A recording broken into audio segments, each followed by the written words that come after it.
Well, the controversy between how to score an empty net goal and how not to score an empty net goal has been handed down by the Player Safety Department on Morgan Rielly's suspension.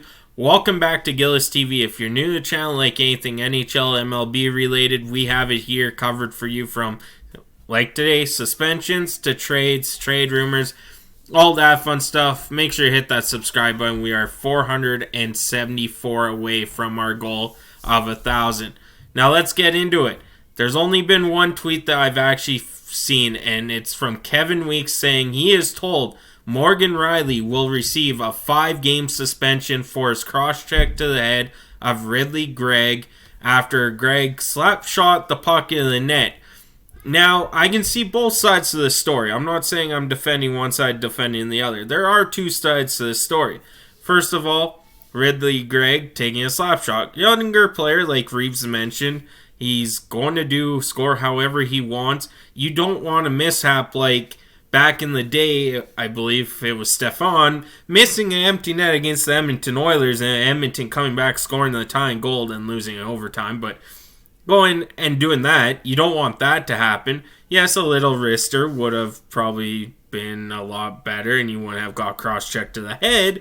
If you're Ridley Greig, if you just wrist shot it into the net, get that done with, and so on and so forth. Now, for Morgan Rielly, emotions grow throughout the game. Every sport has it. Last night we saw Scotty Barnes leave before the game was even over. He was very emotional and whatnot, and that runs through the game. But the one picture that's kind of going around right now is Ridley Greig in his windup for the slap shot, and it just looks like Morgan Rielly standing there. He's not going to attempt to even try and catch up to Ridley Greig, try to take the puck away or anything. So he got mad after the fact Ridley Greig did this. So, I could see why Morgan Rielly's emotions got the best of him. And I could see why Ridley Greig wanted to do it. He didn't want to miss the net. He wanted to make sure that was in. Ottawa-Toronto has a rivalry. That can have played a part in it, and that's one thing that I like about sports is the rivalry between teams. Toronto-Ottawa, or there's Montreal-Boston, there's Edmonton and Calgary/Vancouver, whichever two teams out of those three are playing. The Battle of Pennsylvania. They all have emotional, and I do not agree with checks to the head, anything to do with the head. If it's accidental, sure. If it's different sizes, that's another topic. Like the World Juniors when Geeky hit that guy in the head by accident. Well, you're taking a 6'4" Morgan Geeky hitting a guy that's 5'9". Even with Geeky standing on his skates, his shoulder's going to hit the head. So there's different circumstances when it comes to it. And if this is true where it's a 5-game suspension for Morgan Rielly, then I hope the Player Safety Department keeps up with consistency.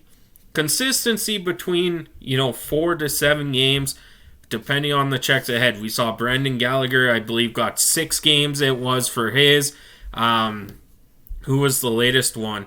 Brendan Dillon only got 2. So, consistency is key. I get, this was after the whistle was gone. The goal went in.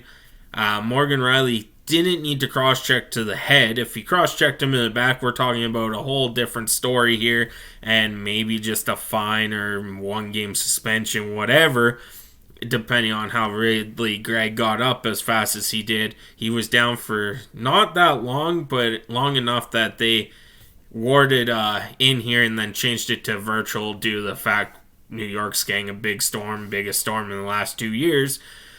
But yeah, Morgan Rielly, 5 games according to Kevin Weeks. It's the only one I've seen so far, but you know what? I'll update the comments section if it does change, but I believe Kevin Weeks is on the ball with this and whatnot as this. You know what? I'm not defending both sides. There is no rule book in play to how to score an empty net, but there has to be some common sense into how to score an empty net, and an easy wrister would have dealt it. Imagine if he would have took this slap shot, okay? Hypothetically, took this slap shot, hit the crossbar, and went out of play. Just score the goal any way you want. There is no written rule how to. but there are written rules for cross checks to the head and hits to the head and stuff. So that is it for me today. Thank you so much for tuning in. I'm on out of here.